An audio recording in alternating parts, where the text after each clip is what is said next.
Yo ballers. So I'm out and about today and I'm staying away from home because we're doing various things, and I just wanted you to let you know into the life of luxury that I lead when I do this kind of stuff. Um, I'm staying in Newcastle and I've booked myself into the prestigious Britannia Hotel. How prestigious does that sound?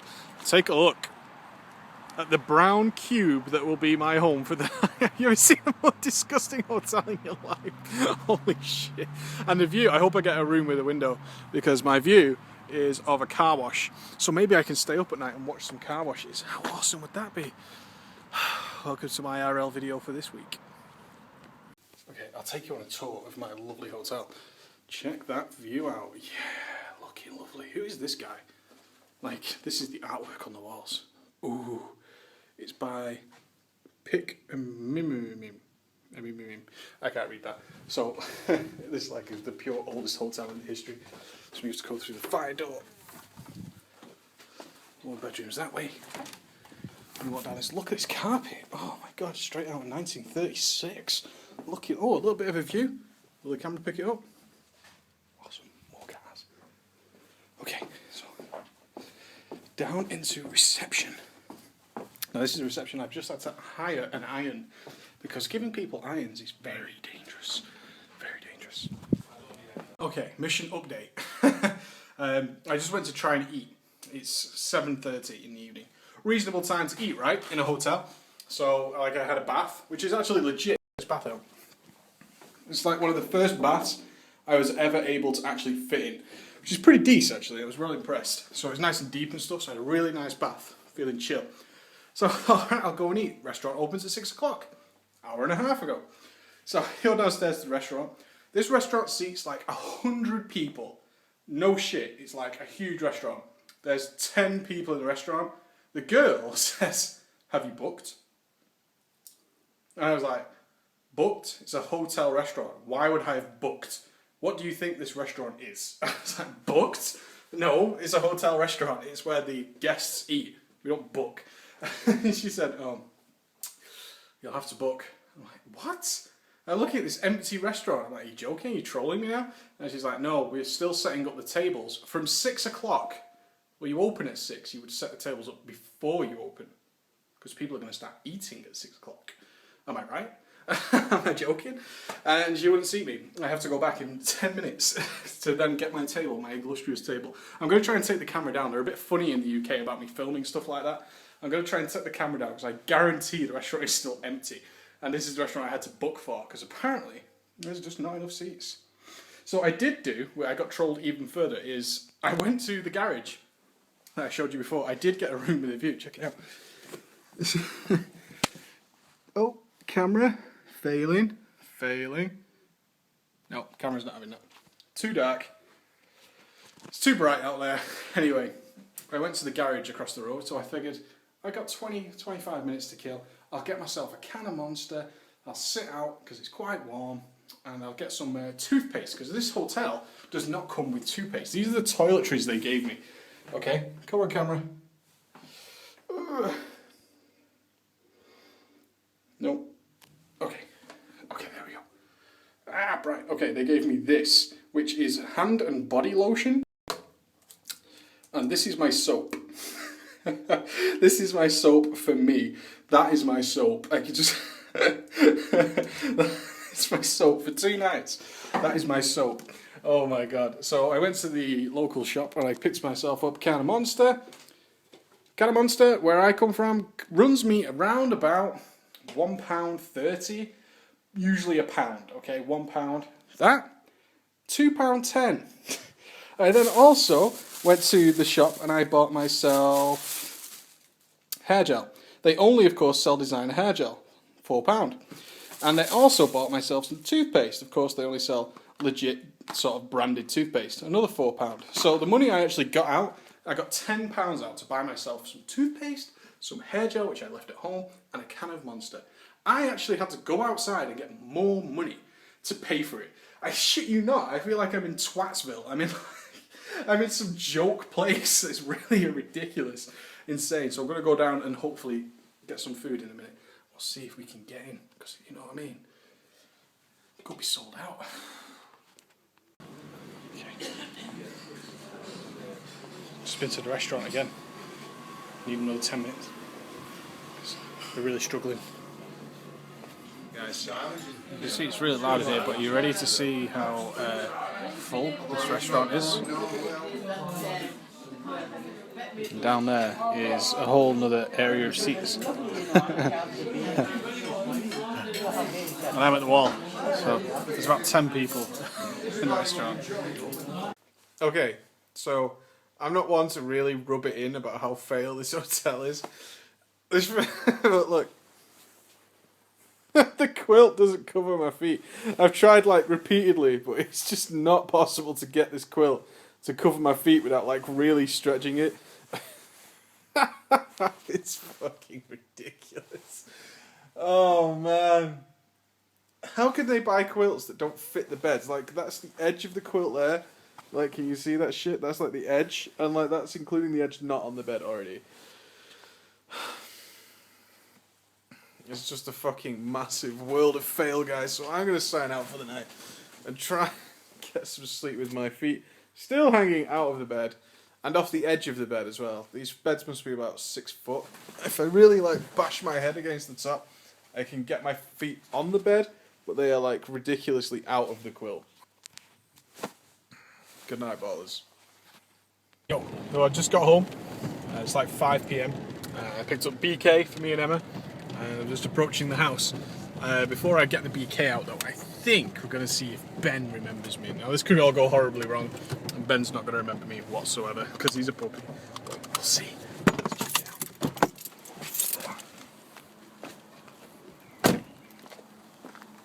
Might not even be out. But I can't see him.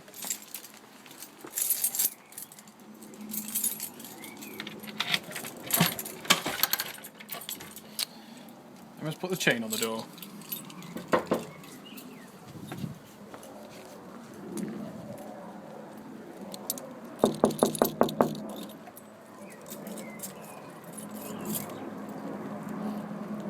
It's raining too, which is also nice.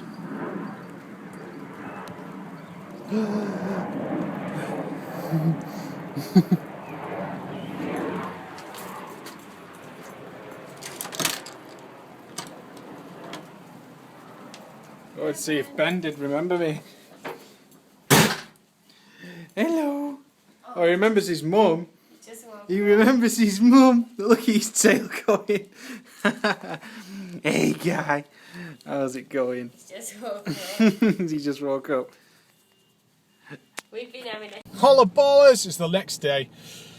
Feeling fresh. I had an awful night's sleep. I didn't sleep at all in that bed. It's like they could not get comfortable. Not only was I almost falling off the single bed, but covering myself in the quilt wasn't happening at all. So it's now 1 in the afternoon. I had 2 meetings this morning. Did quite well actually. Both of the meetings were accepted, which means we sold the deal. With my IT demonstrations of tracking units. Wow, very exciting. All that stuff was cool. And now I'm heading home. I'm going to be home in about 3.5 hours, and probably feed Ben and feed Emma and feed everybody who I have to feed, because I am the hunter-gatherer. I tell you what though, I was talking to Ghost and Untrial yesterday, it's trips like this that make me realise I'm actually really dislike my job. It's just such a huge... I would rather be sat in my room editing extended footage and making really good quality videos than do this. Really, like dragging my ass all the way up here for hours on end from 5 AM yesterday till now to talk about trackers and shit. Oh man, I couldn't give a toss. I just could not give a shit. And the ability to move full time into YouTube could not come soon enough. I mean, we made the decision yesterday, we're making a long-term plan, and I finally did ask the question is, if I could pay you, would you come full-time, would you take the risk? And they were like, we'll see, which is fair, which is the correct answer. If there is a correct answer, that is the... left on A184. Alright. Give me a set, ballers. I'm not exactly sure where the fuck I am. I'm in some place. I think I need to come off here. This looks reasonable. This looks like a good idea. Yeah, this looks good. Newcastle city centre right now, and it's pretty chaotic to say the least. Do we come off here now? Yes.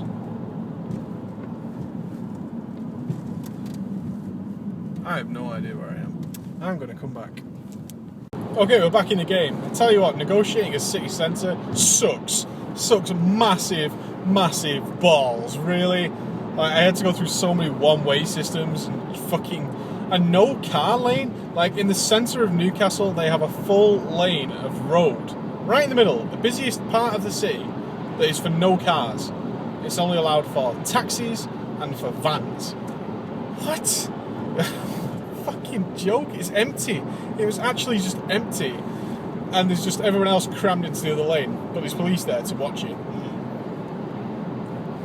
But yeah, we had the meeting yesterday where we had to ask the questions. Would we do it? And it seems like the logical conclusion, right?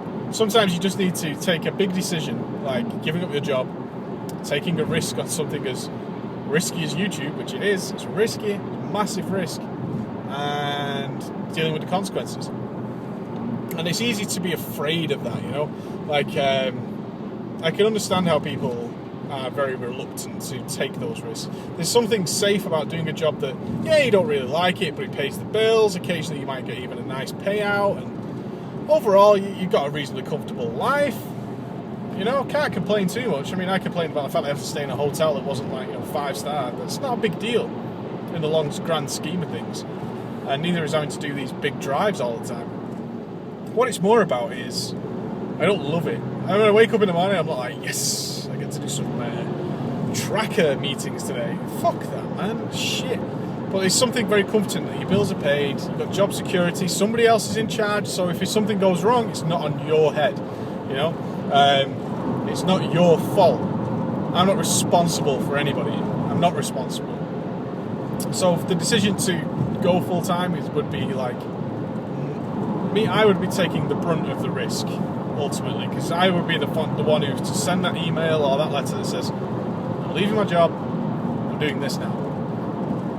And it's that point where you type the letter and you're like, Tsh. But at the moment, as you can see, there's not even a single advert on our YouTube channel at all. So at the moment, my YouTube channel doesn't earn a penny. So obviously I can't do that. I just can't do it right now. But Curse have resolved their issues.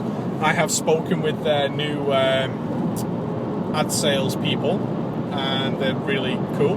Well, they seem cool. They were on the case. They even replied directly to my email with my real name, which is very rare in this business, believe me. For someone to not call me Mike Preach Wow or Preach when it's a business side of things, because guys are trying to fucking, what a dick. That was a stabbing right there. That's a stabbing. What that guy just did. It is really rare that anybody bothers to learn your real name. And it's a separate side of it. Preach is me, right? Preach is me, but Preach is also like a character. I don't walk up to people in the street and go, holla, and give it all that, and, that just doesn't happen. That would be weird. That would be just genuinely quite creepy. It's like an entertaining character, essentially, as is Ghost. Ghost doesn't run around with beards on his face. Well, sometimes he does. Ghost isn't really a character. Let's think on that one. But Preach is definitely a character that's developing on his own. The character of Preach is developing in its own way. And that is more than happy. When it comes to the business side of things, I like people to call me Mike. I don't like it. I don't particularly like it. I can kind of understand where people like Tall Biscuit and stuff come from, is when like subscribers and stuff call him John, because that's not how that relationship works. The relationship between the audience and me is between them and Preach. That's what the character they know, and that's the character they follow. But when it comes to business agreements and dealings and stuff like that, I very much noticed immediately when Curse called me Mike. They called me Mike, and the new people called me Mike also. They were like, thanks, Mike. I was like, wow, that guy actually said my real name. Because the first email I got from our new ad sales people was, hey, Mike Preach Wow. And I was like, oh, dude, really? It says Mike in the first name. You've got all my documentation, you've got all my tax information, you've got all this fucking stuff. You know my real name. But they were like, hey, Mike Preach Wow. But again, you've got to bear in mind that a lot of the guys deal with younger people. I'm pretty old to be trying to get into this, realistically. people tend to start much younger. Not all, but some. The majority of gaming people, anyway. So it's weird because the deal we've got with Curse, based on our views at the moment, is about 600,000 views a month, something like that. Could mean, or should mean, is what I should say. Should mean that I can pay my bills from it. Should be able to. And I made an internal decision after speaking to Ghost yesterday, because obviously, I mean, we've got a long-term plan, which would be me going full-time, then hopefully bringing Ghost on full-time, and then Unreal third, which is kind of like the natural order of things, considering that me and Ghost are more of the front face, so we could produce better content if we were both working together on videos, and Unreal is like the quality. That is where the quality lies in Unreal, and he's going to be doing the bigger projects. And having him do that full time would be immense. Would really be immense. But the content needs to be there to then improve the quality, if you understand what I'm saying.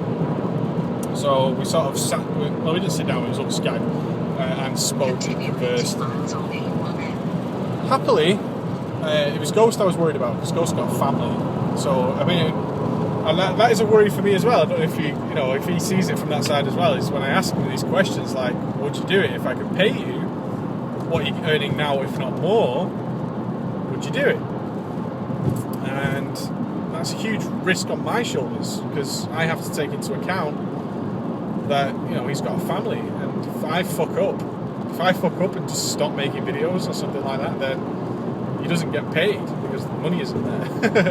But you got to kind of laugh at it like that. You just got to be like, well, that's the risk we take. But as I was saying to it, it's like, what's the worst that could happen? Because he was like, are you sure you want to jump into this full time? Are you ready to let go of security and go self-employed, making videos for a game that's 7 years old and pursuing that? And my answer is, what is the worst that could happen? Is that I fuck up, doesn't work out, bills don't get paid, and I have to get another job which I really don't like. That's the worst that can happen. Careface, when you break it down like that, is ultimately I would have to get another job that I don't really probably enjoy as much. I would just be sort of doing what I'm doing now with still job security and stuff. It's like, well, that's not a big deal. But there's a chance. There's a chance that I could wake up every day and just be like so happy to do what I want to do. And bring on, a team of people to do that, who are all awesome people. I think that's worth the risk, don't you? I think it's worth the risk. Maybe Emma won't see it that way. I haven't spoken to Emma about this yet. Luckily, she doesn't watch this channel. So that's where we're at. So we're making that decision. I'm thinking about doing it. I am. I'm on the borderline of doing it, and especially after days like this, throwing it down with rain. I've got another 3 hours to sat in my car. And the whole 2 days have been wasted. I couldn't get a video out on YouTube yesterday. The videos are on my PC, but trying to talk Emma through uploading YouTube videos, good luck with that. And all the stuff that needs to go with it. We'll see. So, these days definitely make me go, this is another step towards actually getting out of this. But when will I be able to write that letter and say, I am out of here. I'm done. We'll have to wait and see. So I'm going to go home now. Maybe I'll show you a little bit of Ben when I go home, see if he's happy to see me, because it's the first time I've been away. Maybe he hasn't even noticed because he's a puppy, but we'll see. So I just got home. It's like 5 p.m. I picked up BK for me and Emma. I'm just approaching the house. Before I get the BK out though, I think we're going to see if Ben remembers me. Now this could all go horribly wrong, and Ben's not going to remember me whatsoever because he's a puppy. But we'll see.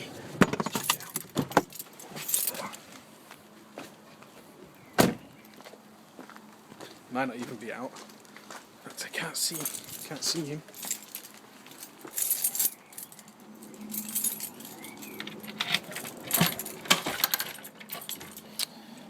I must put the chain on the door.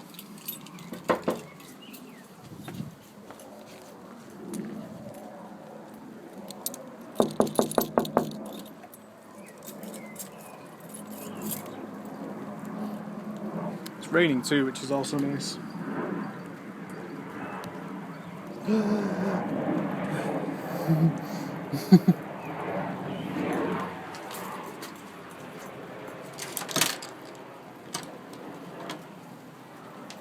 Oh, let's see if Ben did remember me. Hello. Oh, he remembers his mum. Just woke He remembers his mum. Look at his tail going. Hey, guy. How's it going? Just woke up. He just woke up. We've been having a